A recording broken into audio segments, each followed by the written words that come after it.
할렐루야. 예수 그리스도 이름으로 하나님 말씀 함께 공부하는 시간 갖도록 하겠습니다. 이제 오늘은 그 성막성전 11번째 시간으로 마지막 시간이 되겠습니다. 안 좋아하시네요. 아쉬우신가 봐요. 그죠? 자, 어제 우리 또 손님 맞이 잘 해서 마음속으로도 많이 기쁘시고 또 은혜 받으셨죠? 사바에서 이렇게 처음 방문했는데 또 이렇게 하나님께서 또 청주교회로 또 인도하셔서 또 교제할 수 있는 그런 기회가 주어져서 너무나도 저희들에게도 축복이었던 것 같습니다. 자, 오늘 본문 말씀 한번 읽어보시겠습니다. 다 같이 큰 소리로 읽겠습니다. 한 목소리로 그냥 읽겠습니다. 시작.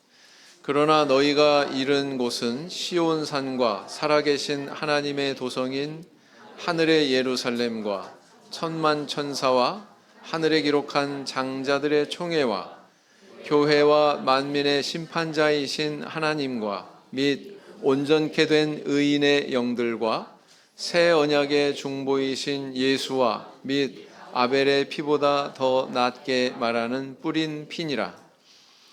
너희는 삼가 말하신 자를 거역하지 말라. 땅에서 경고하신 자를 거역한 저희가 피하지 못하였거든. 하물며 하늘로 쫓아 경고하신 자를 배반하는 우리일까 보냐? 그때에는 그 소리가 땅을 진동하였거니와 이제는 약속하여 가라사대 내가 또 한 번 땅만 아니라 하늘도 진동하리라 하셨느니라. 이 또 한 번이라 하심은 진동치 아니하는 것을 연존케 하기 위하여 진동할 것들 곧 만든 것들의 변동될 것을 나타내심이니라. 그러므로 우리가 진동치 못할 나라를 받았은즉 은혜를 받자. 이로 말미암아 경건함과 두려움으로 하나님을 기쁘시게 섬길지니 우리 하나님은 소멸하는 불이심이니라. 왜 이런 강경한 어조로 이야기를 할까요? 제가 전에 히브리서 개론 공부할 때 히브리서의 성격에 대해서 말씀을 드렸었죠. 유대교 신앙에 몸담고 있다가 기독교를 받아들였어요. 기독교를 받아들이고 신앙생활을 잘 하다가 막 핍박도 거세고 자기가 생각한 것과는 다른 그런 상황들이 전개가 되고 신앙의 환경이 이렇게 썩 좋지 않은 그런 일을 경험하면서 다시 유대교 신앙으로 돌아가려고 하는 그 히브리인들, 그들을 겨냥해서 기록한 책이 뭐라고 그랬습니까? 히브리서라고 그랬죠. 그래서 이제 여기에서 핵심은 뭐냐면 구약의 성전과 하늘에 속한 영적인 성전을 대조시키면서 이 히브리서 기자가 바로 그 이 독자들을 설득하고 있는 내용이다라는 겁니다. 돌아가지 마라. 이것이야말로 참된 성전이고 이것이야말로 참된 구원의 길이다. 그러면서 이제 경고하는 그런 메시지들이 여기 녹아 있는 거죠. 그렇습니다. 자, 성막 성전의 역사에 대해서 한번 쭉 짚어보겠습니다. 성경 전체의 내용이 어떻게 서술이 되어 있는지 시간 순으로 한번 서술을 해보자라는 것입니다. 자, 족장 시대에 처음 이제 돌단이 등장하지요. 아브라함이 이제 그 갈대아 우르를 떠나서 가나안 땅에 도착한 다음에 한 일이 뭐였습니까? 하나님 앞에 단을 쌓았다 이렇게 기록을 하고 있습니다. 이것은 사실은 나중에 세워질 성막 또 성전의 원형이다 이렇게 볼 수가 있습니다. 그리고 이제 출애굽 시대에 이르러서 하나님의 명령을 쫓아서 이스라엘 백성들이 성막을 짓게 되지요. 그리고 이제 가나안 땅에 들어가서는 솔로몬 왕 시대에 이르러서 3대 왕인 솔로몬 왕에 이르러서 영구한 그런 이렇게 천막처럼 이렇게 여기 쳤다 저기 쳤다 이동하는 게 아니라 영구적으로 한 곳에 세워지는 성전으로 그렇게 확대가 됩니다. 그런데 참 불행하게도 나중에 이제 바벨론의 느부갓네살 왕에 의해서 이 솔로몬 성전이 회파되게 되죠. 그리고 이제 포로로 끌려가서 70년 그 포로 생활을 한 후에 본토로 귀환을 한 다음 두 번째 그 성전을 짓습니다. 이것을 일컬어서 스룹바벨 성전 이렇게 얘기하는데, 스룹바벨은 바로 그때 총독의 이름이 스룹바벨이기 때문에 그 이름을 따서 스룹바벨 성전 또는 제2성전 이렇게 얘기한다라는 겁니다. 자, 근데 이제 그 예수님 시대에 이르러서 예수님이 막 태어나실 그 무렵에 가나안 땅을 다스리고 있었던, 팔레스틴을 다스리고 있었던 왕은 헤롯 대왕이라고 읽었죠. 이 헤롯 대왕이 이 스룹바벨 성전, 제2성전을 증축을 해가지고 더 화려하게 뭐 부속 공간이나 부속 건물이나 뭐 주변에 이런 그 환경을 잘 정비해서 아주 화려하고 의리의리하게 그렇게 증축을 하게 되죠. 근데 이 성전도 또한 어떻게 됩니까? 예수님이 예언하신 것처럼 뭐라고 예언하셨어요? 돌 위에 돌 하나도 남지 않고 다 무너뜨리우리라. 그 예언의 말씀처럼 유대 전쟁, 로마와 유대 나라 사이에 전쟁이 일어나서 결국은 로마의 티투스 장군에 의해서 이 성전도 회파가 되게 됩니다. 그리고 이제 그 예수님께서는 십자가 사건 그리고 오순절 사건을 통해서 영적인 성전을 건립하시죠. 다시 말하면은 교회 시대가 시작이 되는 겁니다. 유대교 신앙의 중심축은 뭐예요? 성전입니다. 기독교 신앙의 중심축은 뭐예요? 교회입니다. 성전이 회파됐어요. 중심축이 사라졌으니까 유대교는 주저앉아 버렸고 이제 기독교가 흥왕하게 되는 것이죠. 그리고 이 영적인 성전이 완성될 미래가 있다고 이야기하면서 성경이 끝마침을 하고 있습니다. 자, 뭘 느끼세요? 이 시간 순서대로 쫙 이렇게 나열한 이 내용들을 보시면서 뭘 느끼세요? 성경 창세기부터 계시록을 하나로 관통할 수 있는 그 무엇이 있다면 뭐가 있을까요? 많지 않아요. 관통할 수 있는 거를 찾기가 많지 않습니다. 저는 아마 성전밖에는 없지 않나 이렇게 생각합니다. 성전. 그래서 족장 시대 때 그 돌담부터, 그죠? 계시록에 나오는 그 하늘의 새 예루살렘, 하늘에서 내려오는 새 예루살렘에 이르기까지 전체 성경을 관통하고 있는 하나의 매체를 손꼽아라 할 것 같으면 그건 성전이다. 이렇게 볼 수가 있다라는 겁니다. 자, 그래서 이 족장 시대에 이미 단이 있었죠. 그죠? 목사님, 이게 족장 시대 단이 맞습니까? 아닙니다. 뭘까요? 고인돌입니다. 이게 고고학적으로 남아있질 않잖아요. 그죠? 근데 아마 이럴 것이다. 유사한 걸 찾다가 그렇지, 고인돌이 있었지. 그리고 이 사진으로 대신 쓰는 거예요. 가인과 아벨이 하나님 앞에 처음으로 창세기 4장에서 제사를 드렸는데 뭐 나무로 만든 제단은 아니었을 거 아니에요. 다 타버렸을 테니. 그렇지 않습니까? 아마도 돌로 이렇게 단을 쌓아서 하나님 앞에 제사를 드리지 않았을까. 이제 추측입니다. 추측.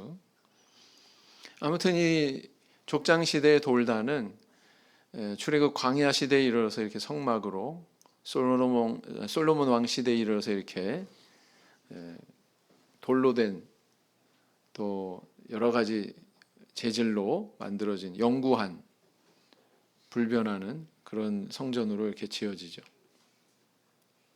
그러나 불행하게도 바벨론에 이렇게 회파되고, 회파된 원인이 뭐였어요?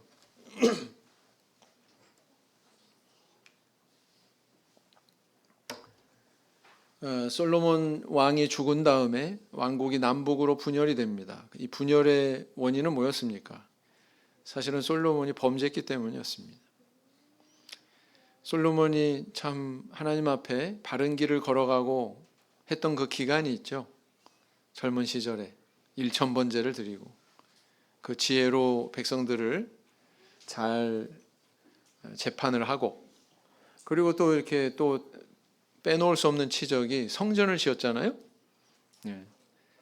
그러나 우상 숭배에 빠져서 결국은 이렇게 남북으로 왕국이 분열하게 만드는 결정적인 빌미를 제공한 인물이 바로 누구였어요? 솔로몬 왕이었어요. 그래서 우리는 겸손해야 된다. 겸손해야 된다. 뭔가 이렇게 이바지하고 치적을 남긴다 하더라도 그걸 다 쓸어버리고 덮어버릴 수 있는 그런 또 잘못을 범할 수도 있다는 거예요. 신앙인이. 그렇죠? 솔로몬이 그걸 보여주고 있지 않습니까? 이렇게 남북으로 분열되지 않았다면 아마 바벨론에 그렇게 힘없이 무너지지는 않았을 것 같아요. 그래서 북이스라엘은 BC 722년, 여기에 1년의 오차가 있습니다. 그러니까 그냥 감안하셔서 그냥 대충 722년 또는 21년 이렇게 생각하시면 됩니다. 아수르에 멸망하게 되죠. 남왕국은요, 바벨론의 침공으로 BC 587년 또는 586년 멸망하게 됩니다. 그러면서 솔로몬 성전이 회파가 되는 거죠. 왜? 솔로몬 성전은 유다 나라의 예루살렘에 있었으니까. 그리고 이 성전에 있던 기물들은 다 바벨론이 약탈해 갑니다. 나중에 또 로마 제국에 의해서 헤롯 성전이 무너질 때도 로마 제국은 또 이것을 약탈해 가죠. 역사가 계속 돌아요. 반복되고 있습니다. 읽어보시겠습니다. 위에 형제반, 밑에 자매반. 형제반 먼저. 느부갓네살이 또 여호와의 전 기구들을 바벨론으로 가져다가 바벨론에 있는 자기 신당에 두었더라. 자매반. 또 하나님의 전의 대소 기명들과 여호와의 전의 보물과 왕과 방백들의 보물을 다 바벨론으로 가져가고 또 하나님의 전을 불사르며 예루살렘 성을 헐며 그 모든 궁시를 불사르며 그 모든 귀한 기명을 회파하고 그랬어요.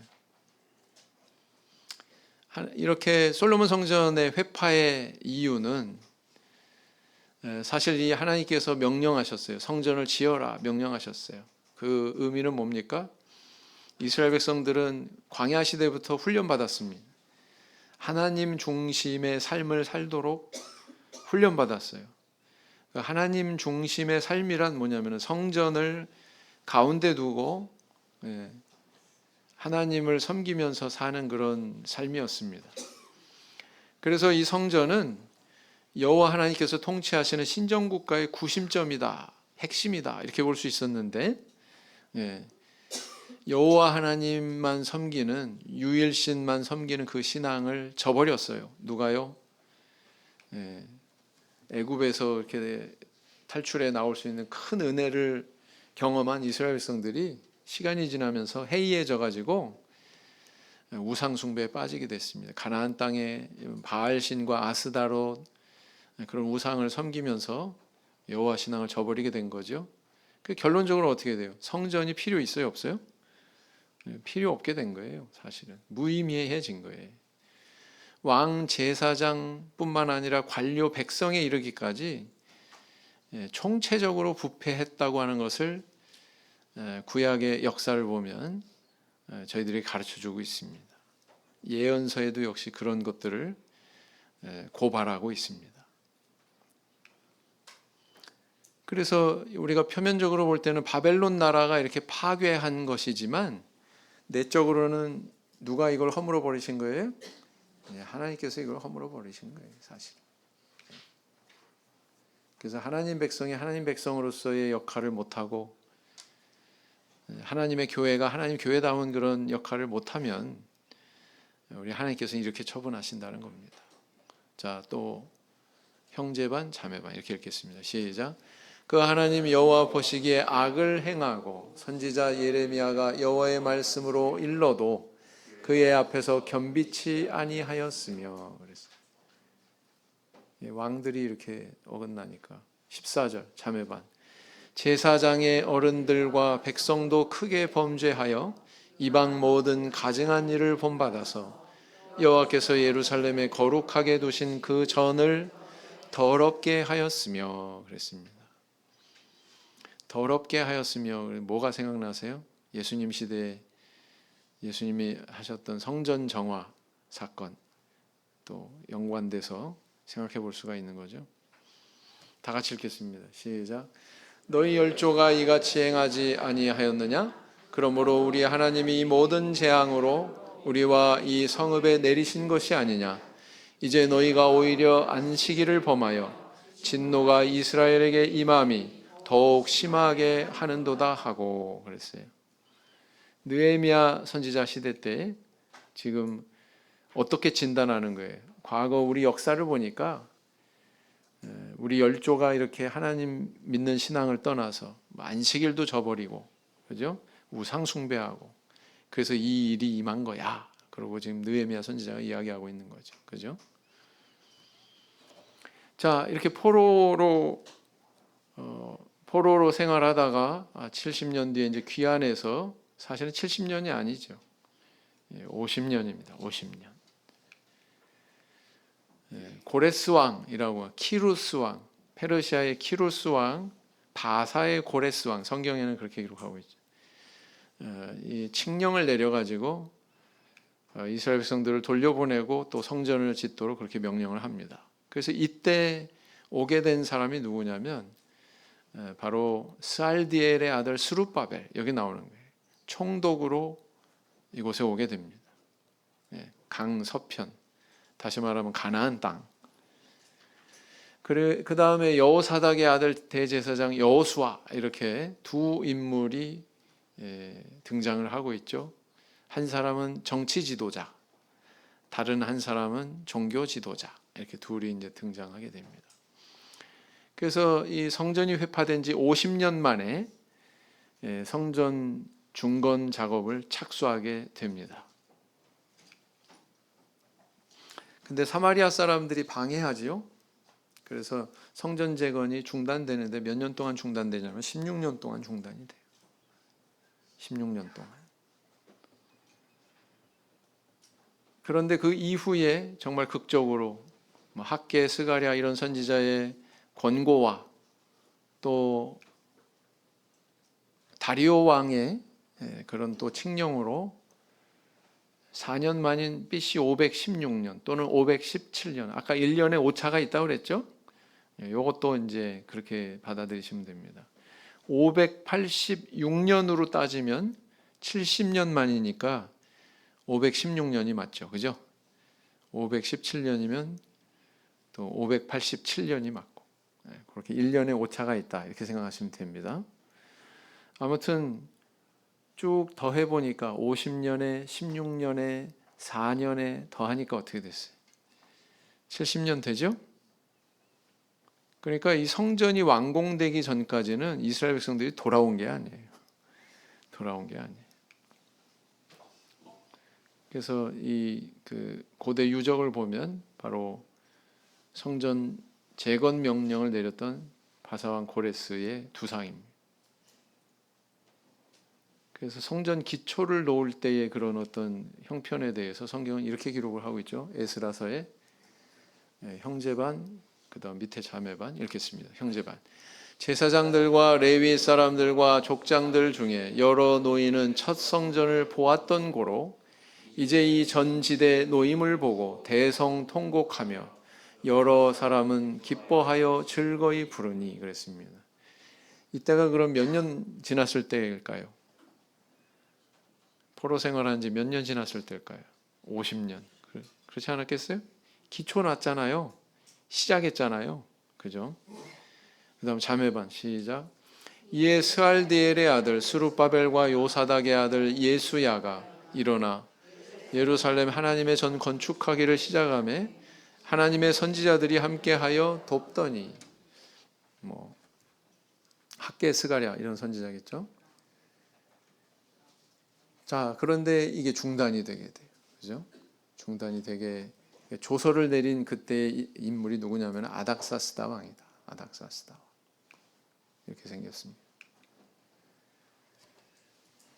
또 위에 형제반, 시작. 방백 룸과 서기관 심세가 아닥사스다 왕에게 올려 예루살렘 백성을 고소한 그 글에 자매반 아닥사스다 왕의 조서 초본이 르훔과 서기관 심세와 그 동료 앞에서 낭독되매 저희가 예루살렘으로 급히 가서 유다 사람들을 보고 권력으로 억제하여 그 역사를 그치게 하니 그랬습니다. 그런데 다시 또 칙령을 내려가지고 재개하게 해서 4년 만에 완성하게 한 다리오 왕이 이렇습니다. 읽으시겠습니다. 시작. 유다 사람의 장로들이 선지자 학개와 id도의 손자 스가랴의 권면함으로 인하여 전 건축할 일이 형통한지라 이스라엘 하나님의 명령과 바사왕 고레스와 다리오와 아닥사스다의 조서를 쫓아 전을 건축하며 피력하되 다리오 왕 6년 아달월 3일에 전을 피력하니라 그랬습니다. 그래서 때가 되면 다 되는 거예요. 70년 예언하셨잖아요, 하나님께서. 그죠? 근데 50년 뒤에 딱 중단되니까 심정이 어땠겠어요? 무려 16년 동안 중단되는 그때의 이스라엘 백성들의 마음이 어땠겠습니까? 근데 때가 되니까 완성이 되더라라는 것입니다. 자, 그래서 이렇게 완성을 했는데 지금은 이 스룹바벨 성전이 어떻게 생겼는지 몰라요. 왜요? 여기다가 증축해서 뭘 세웠다고 그랬어요? 헤롯 성전을 세웠다고 그랬잖아요. 네. 그래서 헤롯 성전이 말하자면 덮어버렸기 때문에 증축해가지고 어떻게 생겼는지는 그냥 추정만 할 뿐이다, 이렇게 볼 수가 있습니다. 헤롯 대왕이 46년에 걸쳐서 이것을 중축해서 완성을 했다고 알려져 있습니다. 이 성전은 굉장히 화려하고 웅대했던 것 같아요. 그래서 예루살렘에 도착한 제자들이 선생님 보십시오 그러고 감탄해가지고 성전을 가리키니까 예수님께서 뭐라고 그러셨어요? 돌 위에 돌 하나도 남지 않고 다 무너뜨리우리라, 이렇게 또 말씀을 하시는 그런 일이 있었죠. 이 헤롯 성전의 특징은 뭐냐면은 제사장의 뜰, 유대인의 뜰, 여인의 뜰, 이방인의 뜰, 이렇게 장소가 구분이 되어 있다는 점이죠. 전에도 보여드렸습니다. 기억나시나요? 헤롯 성전의 특징은 뭐다? 이렇게 망대가 있다. 저렇게 6군데에 망대가 있다라는 게 특징이다. 이 아침에 해가 떠오르면은요, 이 돌로 지어졌잖아요. 이 성전하고 축대하고 여기에 햇빛이 쫙 비치면 황금 색깔로 막 번쩍번쩍합니다. 그래서 예루살렘을 황금의 도시라고 부르는 이유가 바로 거기에 있거든요. 성전에 그런 햇빛이 반사되는 그런 휘황찬란한 모습이 있었을 테니 제자들이 그렇게 감탄하고 예수님한테 이렇게 보십시오 할 만하다, 이렇게 볼 수가 있습니다. 그래서 이 안에 보면은 영어로 작게 써 있어가지고 잘 안 보이시는데 저기 번제단이 보이시나요? 저 안쪽에 작은 박스 같은 거 보이세요? 안 보이세요? 저기 저 옆에 있는 장소가 바로 제사장의 뜰, 이렇게 써 있습니다. 제사장 쭉 내려와서 약간 7시 방향으로 쭉 내려와서 제일 길게 쭉 내려온 선을 따라가면 있는 요 한글로 있는 이렇게 써 있는데 그 밑에 가려져서 안 보여요. 제사장의 뜰 이렇게 써 있습니다. 그 다음에 또 유대인의 뜰, 이렇게 또 저 망대가 있고 한 저 안쪽에 또 유대인의 뜰이 있고, 그렇죠. 그 다음에 좌우로 넓은 그런 빈터가 있잖아요. 저기는 이방인의 뜰, 이렇게 얘기합니다. 주랑이 쫙 있는 저쪽하고, 이쪽이구나. 이쪽하고 또 반대쪽, 성전을 중심으로 반대쪽, 그쪽은 이방인의 뜰, 이렇게 써 있습니다. 이 헤롯 성전도 회파가 되죠. 예수님께서 예언하신 대로 회파가 되는데 로마와의 유대 전쟁이 일어나게 됩니다. 그래서 이 성전도 그 전쟁통에 이제 불타버리고 다 회파돼 버리죠. 정말 예수님 말씀대로 돌 위에 돌 하나도 남지 않고 다 무너졌다고 하는데 그 이유가 뭐였냐면은 로마 군병들이 불질러 가지고 내부에 금이 엄청나게 이렇게 발려져 있었잖아요. 그 금을 다 채취하려고 다 헤집어 놨대요. 그래가지고 돌 위에 돌 하나도 남지 않고 정말로 다 그렇게 허물어졌다라고 그렇게 전해집니다. 이 회파하는 일을 주도한 로마의 장군 이름이 티투스입니다. 지금도 로마의 고대 유적지에 가면 티투스 개선문이라고 하는 게 있는데 조금 이따 나와요. 거기에 금등대를 로마 군인들이 이렇게 들쳐매고서 가는 것을 돌에다 이렇게 새겨가지고 그렇게 기념을 하고 있습니다.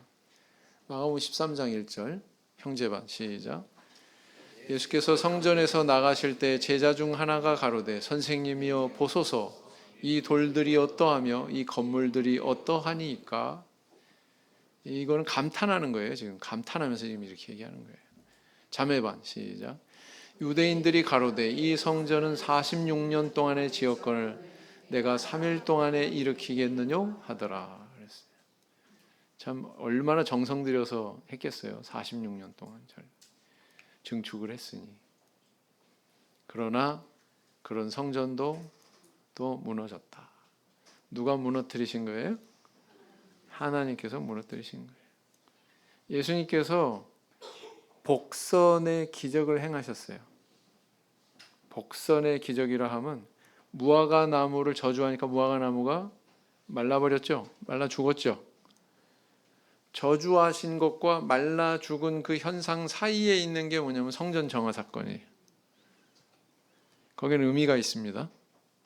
성전이 성전으로서의 기능, 만민이 기도하는 집이라고 했는데 그 기능을 수행 못하는 거예요. 강도의 구렬로 바뀌어버렸어요. 장사하는. 오늘날 저 바깥에 있는 강도의 구렬들 많잖아요. 그죠? 네. 무너뜨려 버렸습니다. 동영상으로 그러나 후대 학자들에게 콜로세움 건설은 큰 의문이었다. 콜로세움이 나오죠. 당시 네로와 사망제 시대를 거치면서 로마의 재정은 파탄 상태였기 때문이다. 베스파시아누스는 그 엄청난 재원을 대체 어디서 마련했던 것일까? 이것은 콜로세움 남쪽 입구에서 발견된 비문이다. 겉으로 보이는 이 글자들은 후대에 수정된 것으로 돌에 남아있는 못자국들을 이어보니 전혀 다른 원문이 드러났던 것이다.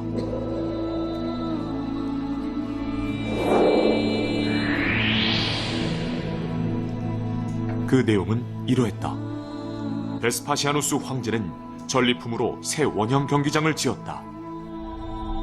콜로세움을 건설할 수 있도록 한 것은 바로 전쟁이었다.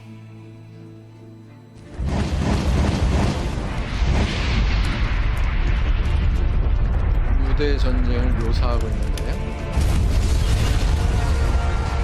서기 70년 2월 예루살렘 성벽이 무너졌다.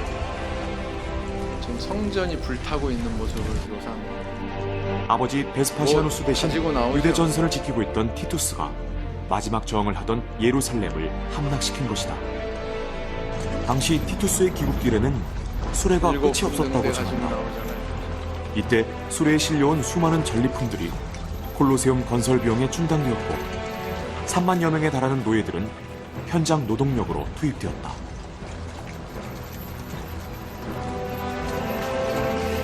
콜로세움은 정복자의 경기장이었다. 콜로세움을 통해 자신만의 왕조 건설을 꿈꿨던 네. 그래서 콜로세움 뭘로 만든 거예요? 어떤 재원으로 만든 거예요? 성전 허물어 가지고 헤롯 성전 허문 그 전리품으로 세워 올린 게 콜로세움입니다.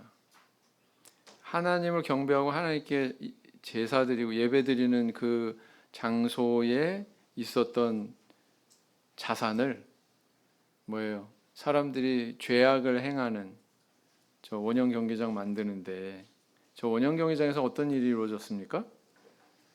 사람들끼리, 검투사들끼리 서로 죽을 때까지 싸우게 하고, 그걸 쳐다보면서 막 로마 시민들 막 환호하고, 그죠? 취미도 참 고상해요, 그죠? 그리고 또 검투사들하고 맹수들하고 싸우게 하고, 또 로마와 다른 나라와 전쟁한 것들을 재현하면서, 저 그 콜로세움에는요 물도 이렇게 그 부어가지고 배를 띄울 수도 있었대요. 대단한 기술이죠, 저 시대에. 그러면서 막 그 해전하는 거, 막 이런 것도 막 연출하고 그런 거 했던 데가 콜로세움이에요. 죄악을 행하는. 그러니까 하나님의 성전이 하나님의 성전으로서 제 기능을 못하면 저렇게 망가질 수 있다. 저렇게 옮겨질 수 있다. 우리도 마찬가지예요. 인간이 하나님의 형상을 잃으면 저렇게 될 수 있는 거죠. 그죠? 한없이 악해질 수 있는 거죠. 이게 바로 티투스 개선문입니다. 로마 고대 유적지에 있습니다. 뚜렷하게 보이시죠? 7 금초대, 금등대, 그죠? 아, 로마에서 약탈해 갔구나 라는 거 알 수 있어요, 없어요? 바벨론 시대 때만 이런 일이 있는 게 아니고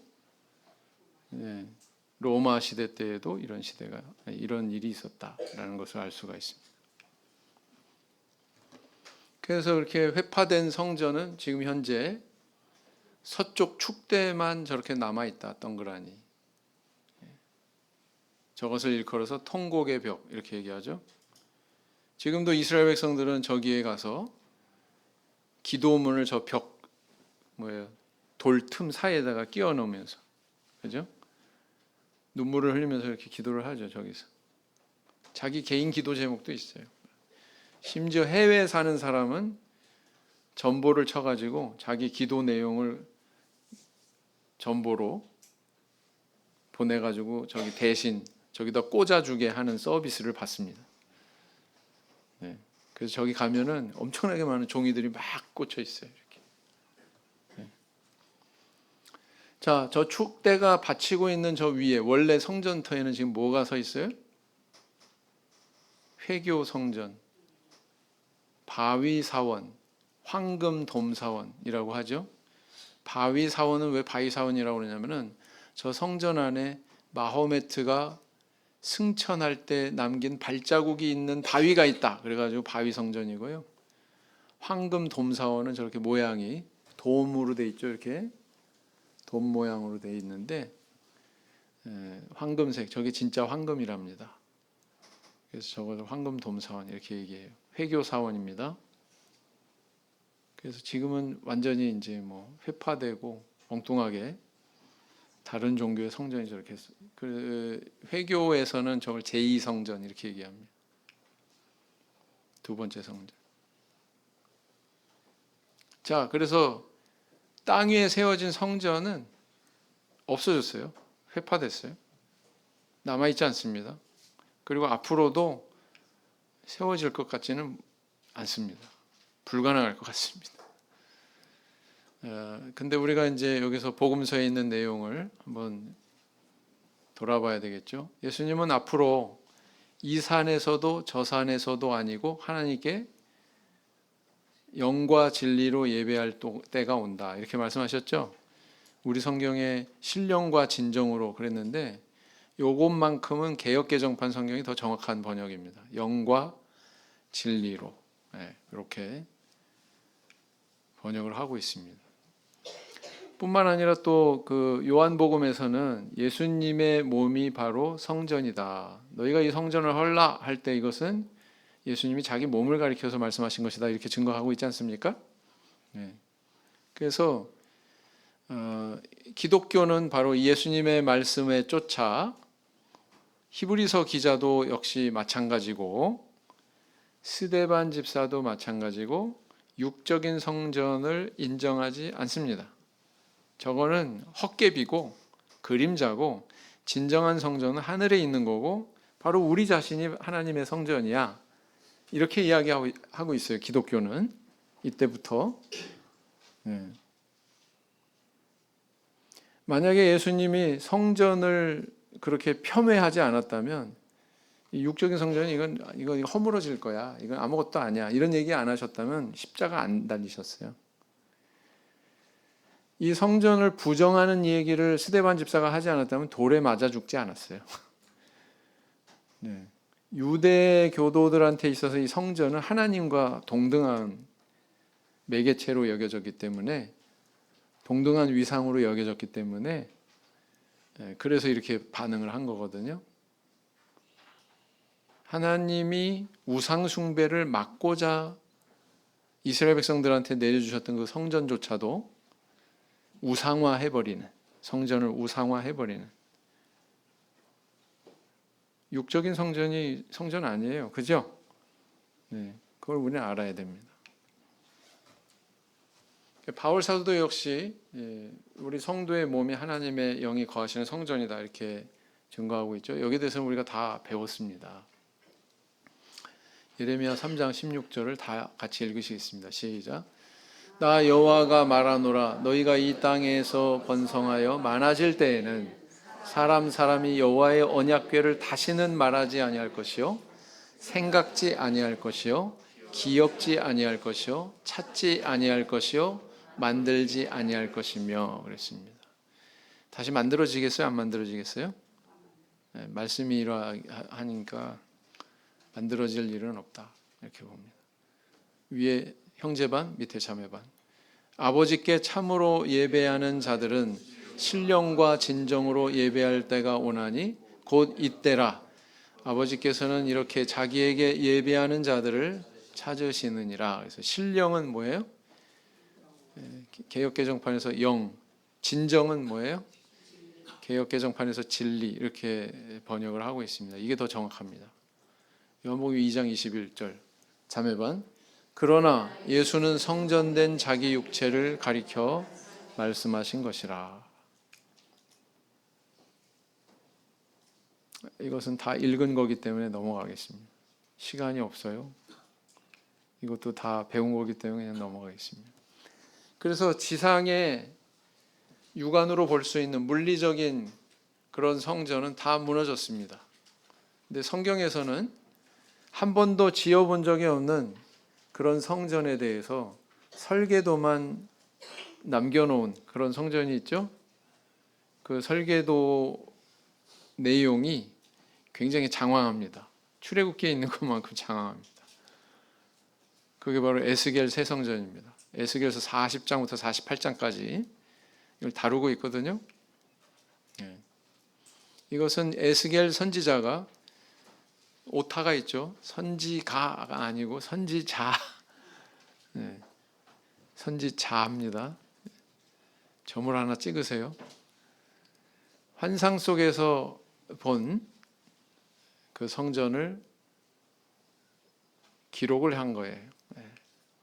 기록으로 남긴 거예요. 그래서 보면 기본 구조가 같지만 좀 차이점이 있습니다. 어떤 차이점이 있느냐?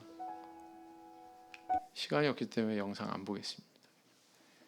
이렇게 생겼어요. 이렇게. 문이 몇 개가 있어요? 문이 몇 개가 있냐면 북쪽, 동쪽, 남쪽 이렇게 세 개가 있습니다. 이거 돌려놨네. 이거 돌렸어요. 지금 밑에가 동쪽이에요. 밑에가. 이해가 되세요? 네. 그래서 입체적으로 보시면 이렇게 생겼습니다. 네.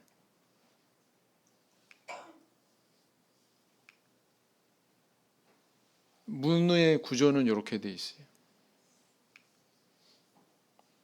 이건 성전 본체의 구조가 이렇게 돼 있고요. 저 안에 보면은 지성소, 성소 다 표현하고 있는 겁니다. 안쪽에.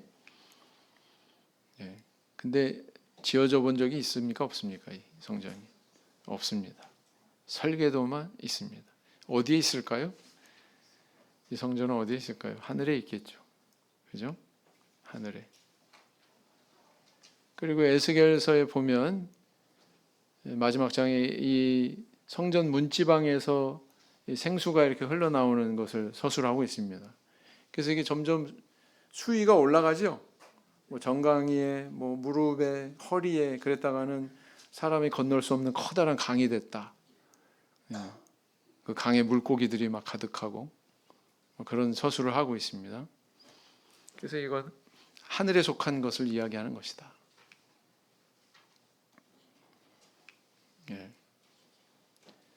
그리고 또 그 하늘에 속한 성전에 대한 서술이 또 어디에 나와 있어요? 마지막으로 계시록에 나와 있습니다.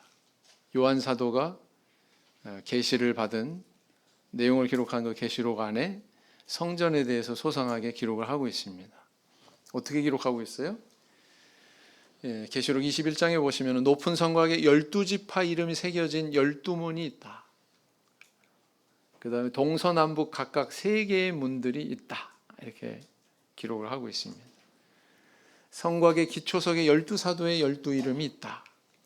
그 다음 네모 반듯해서 장광고가 같다. 12,000 스타디온, 12,000 스타디온, 12,000 스타디온. 이걸 뭐라고 그래요? 어떤 도형이라고 그래요? 이걸 정육면체, 그죠? 이렇게 표현하고 있습니다. 그리고 성곽은 벽옥과 성은 정금으로 되어 있다. 이렇게 기록하고 있고요. 12문은 진주문이다. 이렇게 기록하고 있습니다. 그래서 그림으로 한번 상상력을 발휘해서 그려보면 이렇게 생겼죠. 하늘에서 내려온 새 예루살렘인데 장광고, 가로 세로 높이가 같다.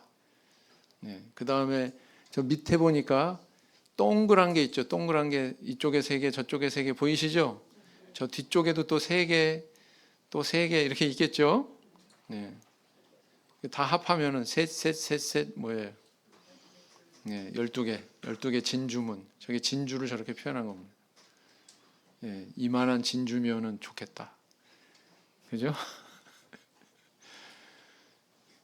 그 다음에 저 벽면은 뭘로 돼 있어요? 번쩍번쩍거리는 보석으로 다 되어 있죠? 저렇게 표현하고 있습니다. 성곽의 기초석, 성곽이 뭐예요? 이렇게 계속 담 쌓아가지고 올리는 걸 성곽이라고 그러죠? 보석으로 쌓았어요. 돌로 쌓은 게 아니에요. 뭘로 쌓았어요? 이야, 저 보석 하나만 가져도 부자 되겠다. 그죠? 저 안에 들어가면 뭐가 있어요? 안에 문 안에 들어가면 뭐가 있습니까? 어린 양 보좌에서 흘러나오는 생명수 강이 있고, 길에는 뭐가 있어요? 유리 같은 그런 정금이 있다. 이렇게 표현하고 있습니다. 읽어보시겠습니다. 시작. 또 저가 수정같이 맑은 생명수의 강을 내게 보이니 하나님과 및 어린 양의 보좌로부터 나서 길 가운데로 흐르더라. 강 좌우에 생명나무가 있어 12가지 실과를 맺히되 달마다 그 실과를 맺히고 그 나무 잎사귀들은 만국을 소성하기 위하여 있더라. 약초란 얘기예요. 말하자면 약초.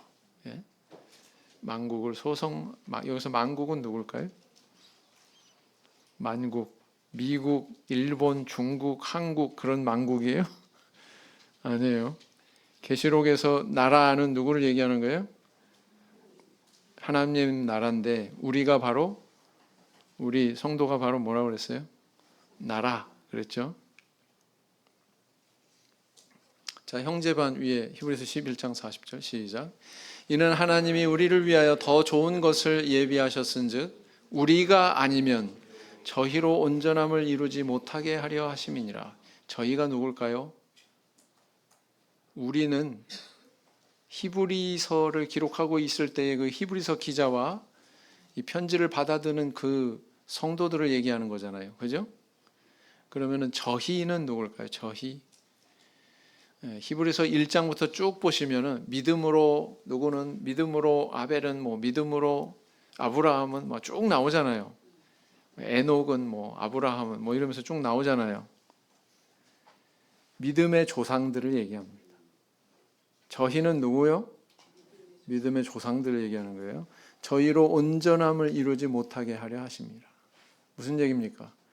하나님께서는 우리를 통해서 온전함을 이루시고자 하셔요. 그래서 우리가 아니면 구약의 그런 모든 신앙의 위인들도 신앙의 조상들도 온전함을 이루지 못합니다. 우리가 아니면. 다 연결되어 있다는 거예요. 다. 28절 읽어보시겠습니다. 시작. 그러므로 우리가 진동치 못할 나라를 받았은즉 은혜를 받자. 이로 말미암아 경건함과 두려움으로 하나님을 기쁘시게 섬길지니. 그랬어요. 그래서 히브리서 기자는 구약의 모든 그런 하나님의 구원받은 백성, 구원받을 백성들을 언급하면서 마지막에 가서 무리를 통해서 이것이 완성이 된다. 다시 말하면 하늘에 속한 하나님의 영적인 성전이 완성이 된다. 누구를 통해서요? 우리를 통해서. 그래서 결론, 하늘 성전은 예수 그리스도께서 이루신 영적인 성전이다. 예수 그리스도께서 그 기초를 놓으셨고, 어떻게 놓으셨어요? 십자가에 달리시고 부활하시고 우리들에게 세례 또 성령 받게 하는 그런 은혜를 주시고, 이 하나님 백성된 이 성도가 그 사명을 완수하도록 그렇게 정해 놓으셨다라는 것입니다. 그래서 구원의 완성은 바로 뭐냐? 이렇게 하늘에 속한 새 예루살렘의 완성이다 라는 것입니다. 이 새 예루살렘은 나 자신이, 우리 성도님 한 분 한 분이 새 예루살렘이고요, 또 이렇게 모이신 공동체가 바로 뭐예요? 새 예루살렘입니다. 아시겠죠? 그래서 지상에 있는 이 성전이 완성을 향해서 나가야 하늘에 있는 저 성전도 완성이 돼서 내려온다 라는 겁니다. 우리가 공간적으로 이야기하자면 이해가 안 가죠. 공간적으로 이야기하자면 우리 성도님들은 지금 땅에 있지만 사실 영적으로 보면 또 하늘에도 계신 거예요. 맞죠? 그건 성경에서 그렇게 이야기하고 있습니다. 우리를 하늘에 앉히셨다, 이렇게 성경은 이야기하고 있습니다. 그래서 우리 성도님들에게는 사명이 있습니다. 성전을 완성해야 돼. 나라고 하는 내 개체 안에 있는 이 성전을 완성하는 것도 완성하는 것이고, 또 우리의 연합체, 우리의 공동체가 또 이루어야 되는 그런 완성의 자리가 있죠. 그곳을 향해서 하루하루 한 발자국 한 발자국 전진할 수 있는 저희가 되어야 되겠습니다. 이것으로 다 마쳤습니다. 묵상기도 하시겠습니다.